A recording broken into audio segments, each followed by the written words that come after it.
Episode 197, Balancing Success at Work and Home with Matt Rutter.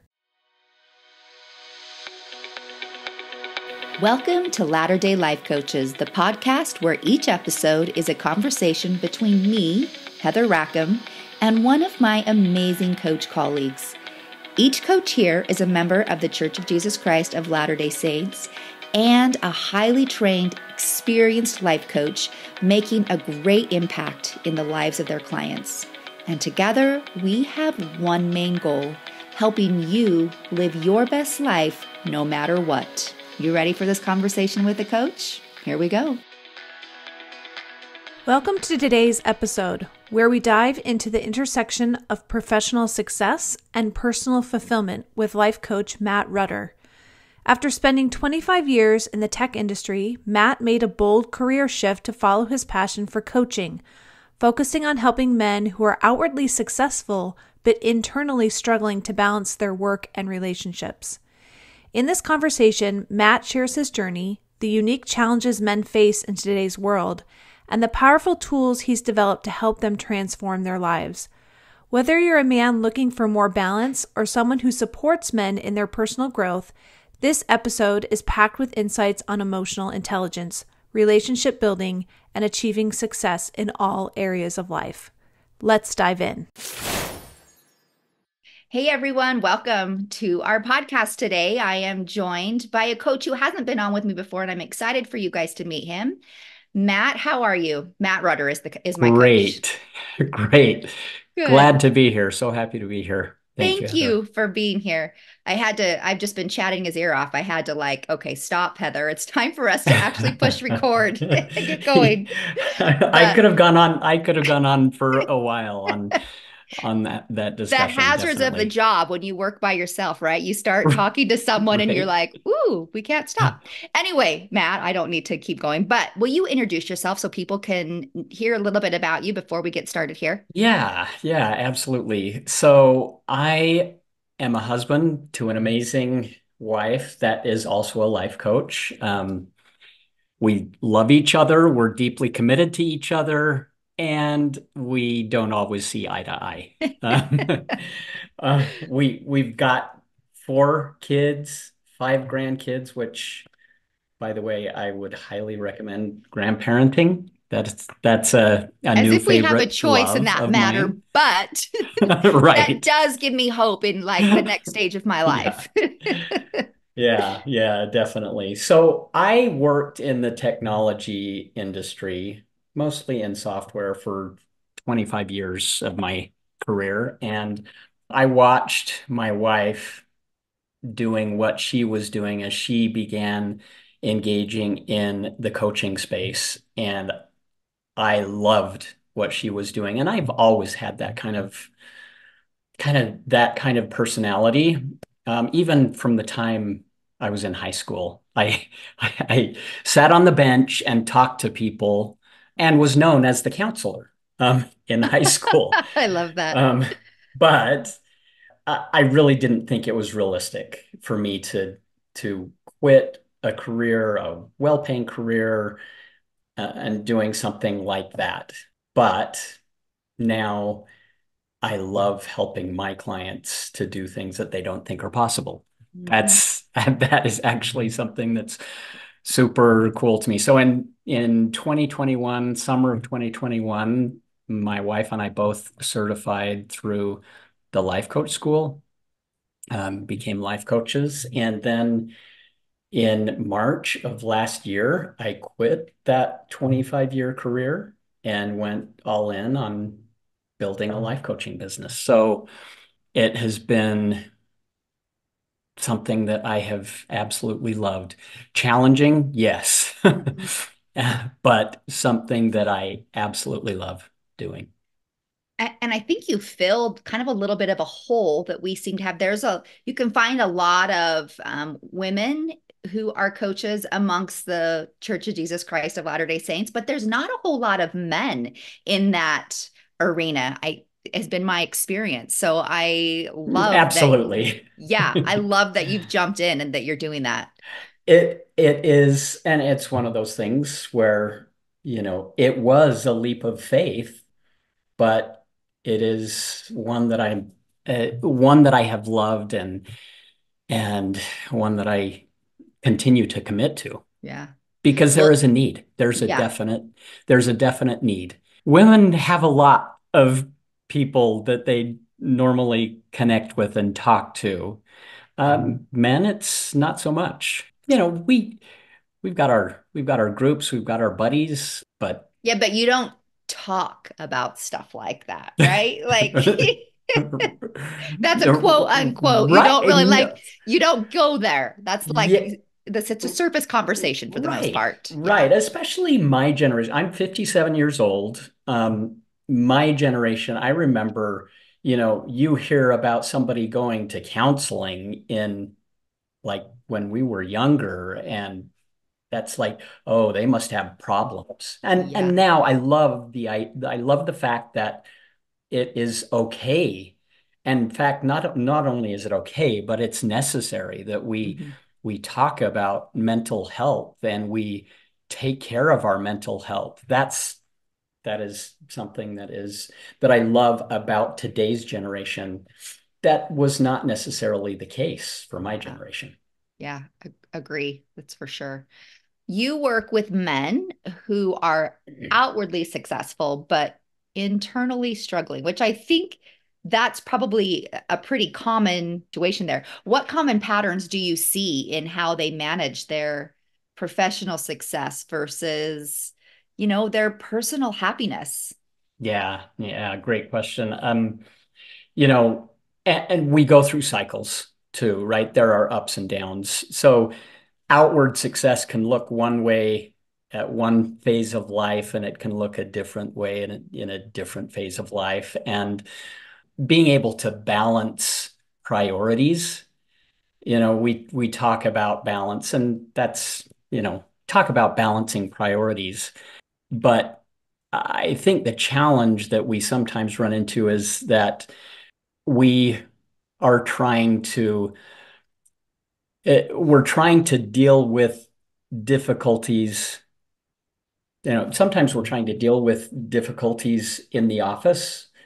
We deal with those difficulties, we receive those accolades, and then we come home and things have to be dealt with at home as well. There are challenges. We've got challenges with in a relationship with our wife, we or spouse. We have challenges with a child, or difficulties with a child, and sometimes the accolades don't come at home.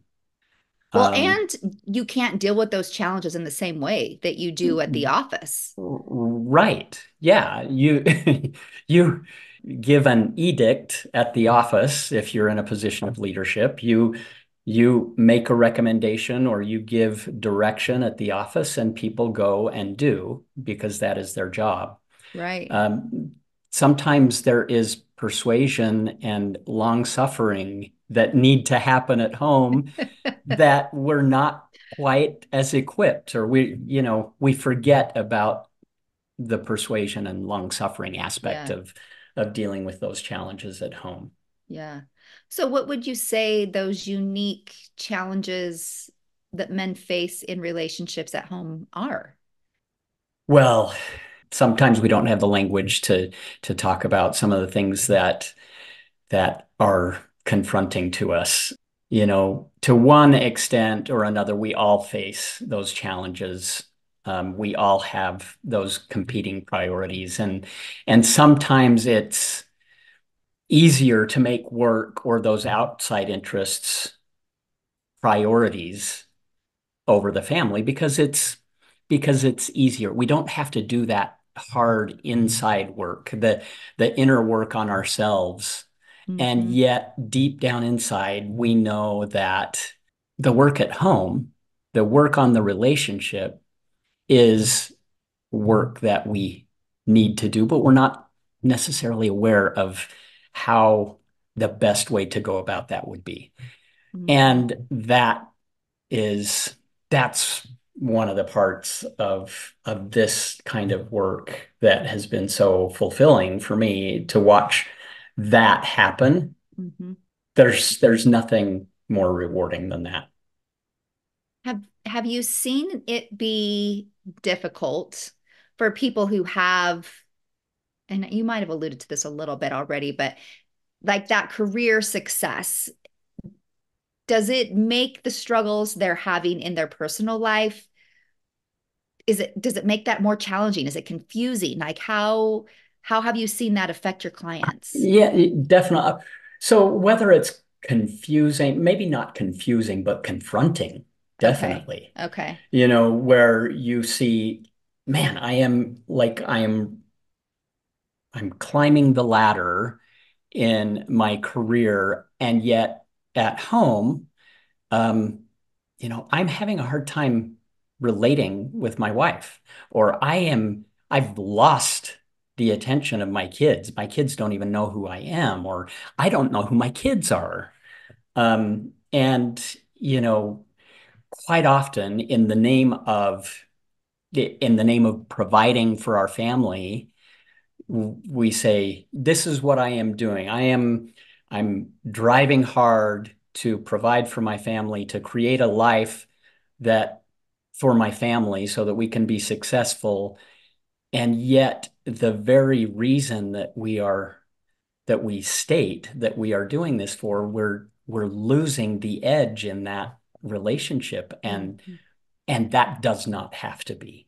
Yeah. That does not have to be. And in fact, if we sacrifice those relationships, if we sacrifice those things that we say that we value most for something else, then we don't gain either of them. We don't Yeah. gain success in either of those. I mean, we may have monetary success, but the success is not felt deeply and internally. Yeah, the way I kind of see it is that like that internal work, it can be pretty scary to look inward and to allow those feelings and that vulnerability that comes up. And I would imagine then that, like you said, in the guise of providing for our family, like that makes it easy to not dive into that work, to just say, well, I can't do that because I have to do this. Like Right. it like allows them an excuse as to why they haven't been able to do or why they don't do that work because that's not Yeah. necessarily their priority. Yeah. Yeah. We don't hear the quote as much anymore. When I was growing up, we heard the quote, no success in life can compensate for failure in the home. Yes. And you have that quote playing in your head while you're watching things at home kind of crumble. Yeah. But also at the That same time being told that providing for your family is your priority. So it was very mixed exact messaging. exactly. And obviously it goes back to that balance, and it goes back to those seasons in life. And I'm not saying that people shouldn't work to create a great life. You shouldn't be committed to their chosen career. Obviously, I think we've seen great examples of that, but we also see the outside of those examples, and we know, I know, and most people know at this point that not everything is what it looks like on Instagram or Mm-hmm. Facebook or social media, right? There's that external persona versus what we are doing, who we are, what we are doing, what we are feeling on the inside. And we know that is where our work is. Yeah. Like we don't have to be one or the other, right? I think Right. there's this the word and, the power in and. Like I can be this and I can be this. I can be successful outside the home and I can be successful inside of the home. And when you are successful in both of those areas, I think everything expands. Like when you can increase one, it there's no way that it can't affect the other if you're doing it in 100%. yeah. Yeah, 100%. The rising tide lifts all boats, Yep.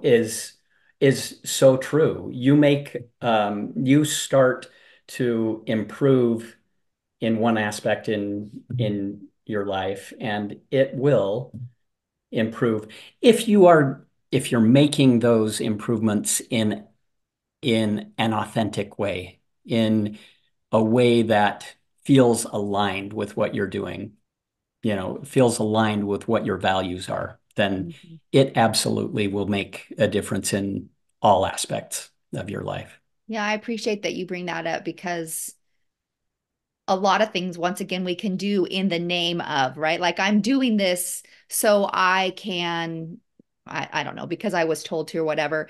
And it's not necessarily in alignment with what our core values are. We're doing it just because somebody said we should. But when we can really check in with ourselves and we're very intentional and we know that it's something that our soul wants, it does make a difference and it keeps us on the right track. Like we have to So check yeah, in with that. so true. And it's okay to have those wants, to check Yeah. in, like you're talking about, to check in with those wants. We are given wants for a reason, I believe. And as we check in with those wants, then we're able to work in alignment in a way that makes a tremendous difference. Yeah. Yeah. So I'm curious, with your clients and in your own personal life, I'm sure, what specific tools or strategies you have found most effective for helping your clients learn how to improve their personal relationships? It's so fun to actually do this as a man in a woman's world. Yeah. Really, the life coaching industry really, eh, not, I mean, that's obviously an overgeneralization, but especially in the LDS Yes. church and LDS culture, it has been predominantly a woman's world. But men actually get this stuff when it is explained to them. It's very logical. There Hmm. are there are there are logical tools, logical ways that we work with life coaching tools that really make sense. In fact, I was working with a I was working with one of my clients, and he's like, "Why don't they teach this stuff in elders quorum?" And I'm like, right? Yeah. I mean, Yeah.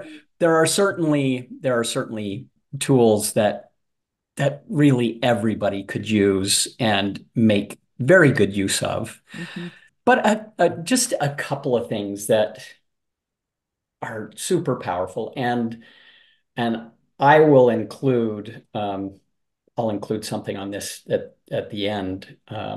But a couple of things that I would say is, first of all, number one, it only takes one person to change a relationship. If you're having a challenge with your wife, you don't need your wife to change in order for the relationship to change. There is such power in knowing, it's such an empowering thought to believe that I can make a difference even if my wife doesn't see it, even if my wife isn't willing to be party to it, or my child isn't willing to be party to it, my relationship with my wife is right here in my brain. The way that I experience my relationship with her is based on the thoughts that I think about her and based on the thoughts that I think about our relationship. She'll think what she thinks and she'll have her own perception of our relationship. But my experience of my relationship with my wife is totally, completely 100% in my control. Hmm. And there are some very simple things that I have invited my clients to do uh, to begin to feel differently right now, as they think about their relationship with their wife. I was talking with one of my clients who I asked him, I said, so how, what's a single word that you would use to characterize your relationship with your wife? And He stopped, he thought about it, and I could tell it was not an easy thing for him to talk about. And I offered to him when he couldn't come up with a word, I said, would you characterize it as close or distant? More close or more distant? And he said, distant. And we went through a practice. He said, I do want to feel more close to her. I want to feel closeness, and I haven't felt that closeness for a little while. And we went through a little exercise during that very session. His perception changed, and he was able to begin feeling a feeling of closeness to her. Um, he felt that she didn't feel it, right? Mm-hmm. And that was something that he experienced. Mm-hmm. And so how does he then show up the next time he has an interaction with her? Is it going to be different? Maybe not a lot. Maybe it will take time or whatever. But right then, right there in that moment, he began to feel something that he hadn't felt for a while. And that is a powerful, powerful thing that people can begin to do immediately. Mm-hmm. So that's one thing. The idea of feeling an emotion and not being scared to feel an emotion. That's something that, you know, emotions are sometimes a foreign language for some men and Well, I and think probably they for are some for, women. yeah, I think they are for men and women, probably more so for men. But when you think of how hard it is for women to be able to access those and to be able to allow them, and then you understand that it's even harder for men a lot of times, it kind of also then gives you a little bit of compassion for that as well, to be like, Yeah. oh, this is so Yeah. hard for me, and I know it's going to be harder for them. Yeah. So helping them, helping us to realize that it's okay to feel an emotion that sometimes is uncomfortable. It's not going to hurt us. It doesn't do us physical harm. And being able to recognize that to feel an emotion is really nothing to be scared of. Helping and then what that opens up to you, what ground that provides for you to be able to talk and to communicate in ways that may have been too emotionally charged in the past. Yeah. That's another powerful tool that that men and women learn through coaching practices. I'm thinking about this client that you said was not feeling connected to their spouse. Yeah, Is that right? Is that with emotion? And, for him, he wasn't feeling connected. He was obviously feeling something else instead, whether it's disconnection or what. Like there's a feeling that was coming up for him that he didn't really enjoy.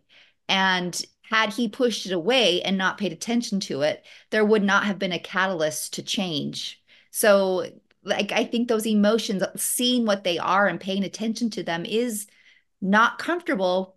But we also, like, that's one of the reasons we need to allow that, is because without allowing them to be there, we don't recognize that we want something to be different, and yeah. we don't do anything to make a change. Right, right. So important for that to be the case. And that, again, is something that has been kind of taboo in the past, in generations past. Yeah. I refer back to my generation, but it's not just my generation. You know, I've talked to plenty of younger people, the generation that are my kids' age, Hmm. that have similar kinds of things that they deal with. So it's not just the older generation that deals with that. Oh yeah, for sure.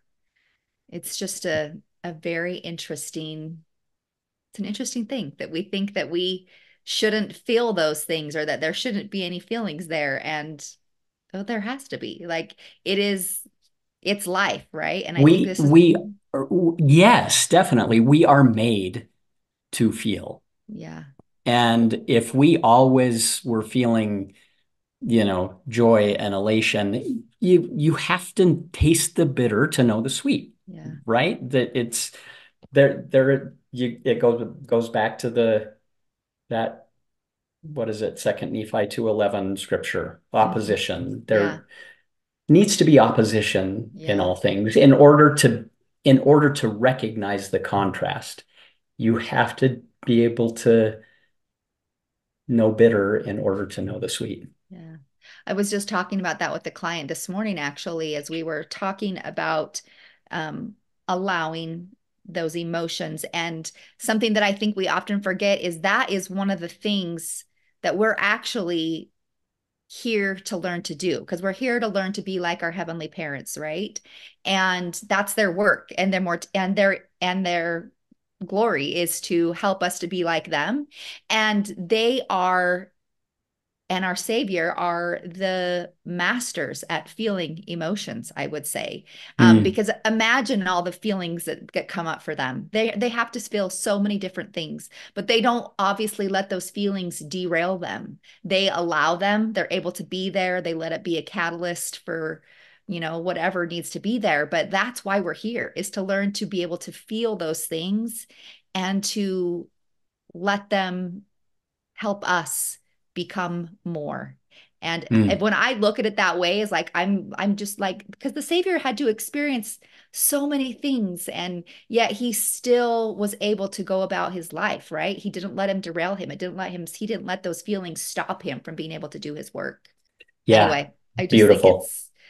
there's so much wrapped up into that, so much more than just feeling the emotion, but it's like it's the reason why we're here. One of the reasons why we're here. So, The being human, yeah. yeah, being human, having that human experience while also understanding, you know, some of what the church, a gospel perspective provides for us is Hmm. that gives a different perspective on that. So, Yeah. yeah, beautiful. Along those lines, what would you say, how would you say that membership in the church, or just the influence of our church culture, both influences both the struggle and the solutions when it comes to Yeah. relationships? Great question. Well, certainly there is scaffolding that the church, that gospel perspective provides, and it's been super valuable in my life and the lives of many of my clients. It does provide that perspective regarding our identity and the identity of those who are important to us, right? The idea that we are literal offspring of heavenly parents is a pretty unique. It's a pretty unique perspective, right? Mm-hmm. And a pretty powerful one. And that idea of divine identity is is just huge. Uh, it's one of the things that it's one of the things that when I meet with people, that is one of the very first things that we end up talking about is identity. Who are you really? And that's a very powerful thing.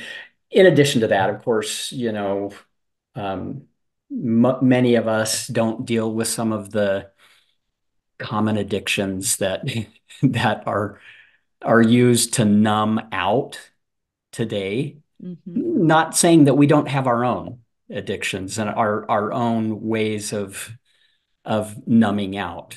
Right. There They are often come in different forms than what they we do. think they are. Yeah. They do. And people recognize that scrolling on the phone can be just as much an addiction as some of the things that we have traditionally thought of as addictions. But some of those some of those addictions we don't have to deal with. So there are there are definite strengths that we can draw from a community of saints. And yeah, and blessings that we can, that we can share as we engage with a community of saints as well.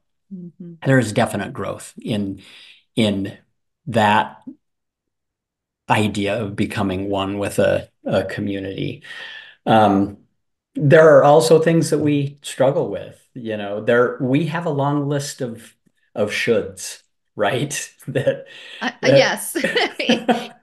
Whether there's anyway, yes, intentional or unintentional, they're there.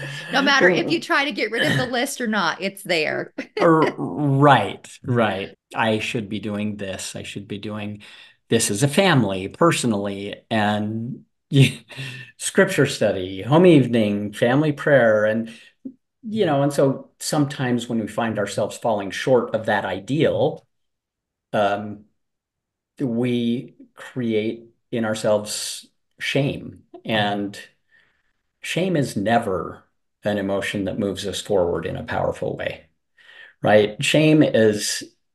Um, shame leads us to hide.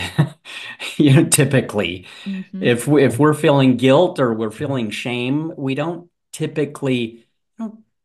There I guess there are times when you might you know be impacted to move in a different direction if you're feeling guilt. But typically speaking, shame, guilt are not emotions that drive you in a powerful way forward. Um, Love and a feeling of love or a feeling of gratitude for a savior who has made possible my progression and my forward momentum and my salvation. Um, that is motivating, but feeling shame is not something that for me personally is motivating, and it's not something that my clients find motivating either. Yeah. Well, I don't think anybody does, right? Yeah, Like you said, yeah. it kind of it causes us to want to hide and not to reveal that shame. I mean, that goes all the way back to Adam and Eve, right? I, yeah. So that is A just, I think perfect example. it's innately in us to feel that way. And also to not let it hold us back, right? Like that's part Yeah. of, I think it's going to be there and we get to learn how to manage that and to deal with it. So, um, kind of as we wrap up here, and you've kind of shared, an experience of one of your clients. I'm curious if you have another transformation story that you want to share that's bridged, of a client that's kind of bridged that gap between the success in their professional life and in Mm. their personal relationships. Yeah. Oh, you know, yeah, I'll share one that doesn't feel like it is dramatic, and it Mhm. doesn't need to be dramatic. Yeah, those are the There, best there, kind, I there, think. there are ones that feel dramatic, right? Yeah. There are those that feel dramatic, and you come out of the session thinking like, yes, that was amazing. And I love those, and they're powerful. They're exciting to me. But let me share one that is not like that. But is one of the most meaningful ones that I have experienced. So this is a man who has been very successful and risen in the executive ranks of two very well-known companies.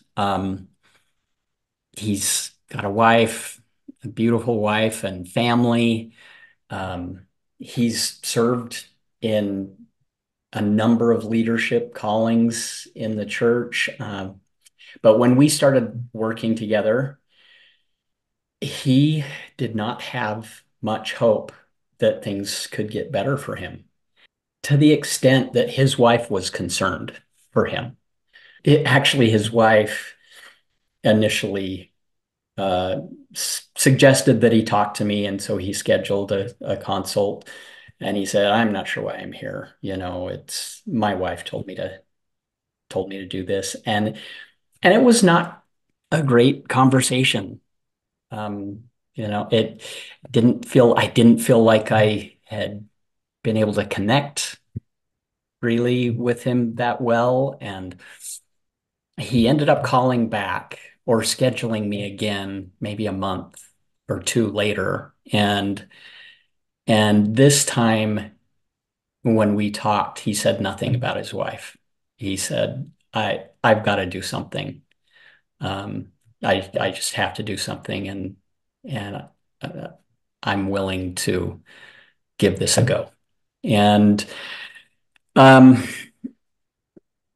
you know, at that point, he was about ready to give up. And a couple months later, well, it's probably 3 or 4 months later.